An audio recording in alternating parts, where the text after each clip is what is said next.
मुंबई में 26 नवंबर 2008 को हुए 26/11 आतंकी हमले के मामले में करीब 18 साल बाद भारत ने एक बड़ा कानूनी कदम उठाया है। पाकिस्तान में मौजूद 6 आरोपियों के खिलाफ अब उनकी गैर मौजूदगी में भारत में मुकदमा चलाने की प्रक्रिया शुरू हो गई है। इनमें लश्कर-ए-तैयबा के सरगना हफीज सईद, जकीउर रहमान लखवी और साजिद मीर प्रमुख नाम है। मुंबई की विशेष अदालत ने इन आरोपियों के खिलाफ उद्घोषणा जारी की थी और अदालत के सामने पेश होने का मौका दिया था, लेकिन उनके पेश नहीं होने के बाद अब अनुपस्थिति में मुकदमे की प्रक्रिया आगे बढ़ाने का रास्ता खुल गया है। इस पूरे मामले में सबसे अहम बात भारतीय नागरिक सुरक्षा संहिता यानी BNSS की धारा 356 है। इस धारा के तहत ऐसे घोषित अपराधी के खिलाफ उसकी गैर मौजूदगी में मुकदमा चलाया जा सकता है जो जानबूझकर न्यायिक प्रक्रिया से बच रहा हो और जिसकी गिरफ्तारी तत्काल संभव न हो। यानी आरोपी पाकिस्तान में बैठा है तो इसका मतलब ये नहीं कि भारतीय अदालत की कार्रवाई रुक जाएगी। हालांकि कभी हाफिज सईद या बाकी आरोपियों को दोषी नहीं ठहराया गया है। फिलहाल उनकी गैर मौजूदगी में मुकदमा चलाने की कानूनी प्रक्रिया शुरू हुई है। आगे अभियोजन पक्ष को सबूत पेश करने होंगे, गवाहों की प्रक्रिया होगी और उसके बाद अदालत फैसला करेगी।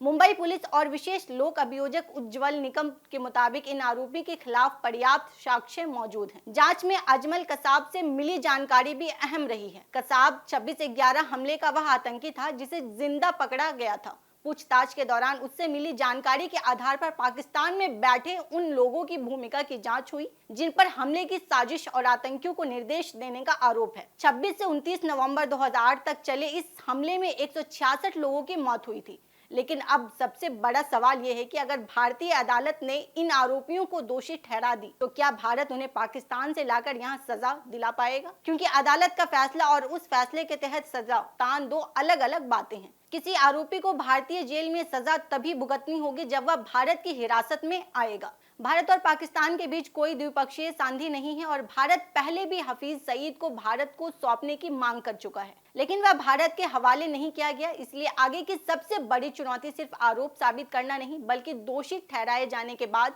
आरोपियों को भारत लाना होगा। यही वजह है कि BNSS की धारा 356 के तहत शुरू हुई यह प्रक्रिया महत्वपूर्ण है।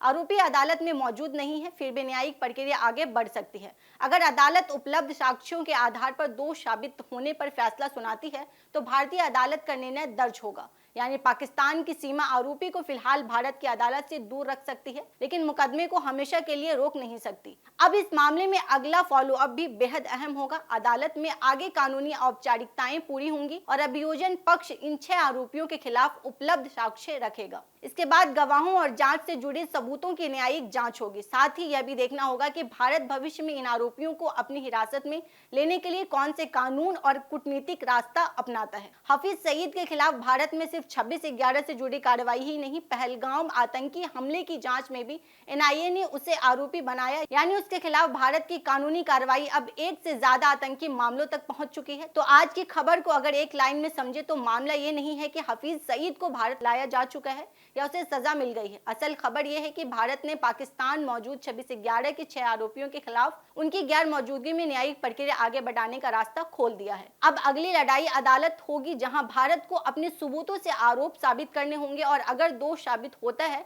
तो उसके बाद सबसे बड़ा सवाल पाकिस्तान के सामने होगा, क्या वह इन आरोपियों को भारत के हवाले करेगा? क्या 26/11 के पीड़ितों के लिए न्याय सिर्फ अदालत का फैसला नहीं बल्कि उस फैसले का लागू होना भी है?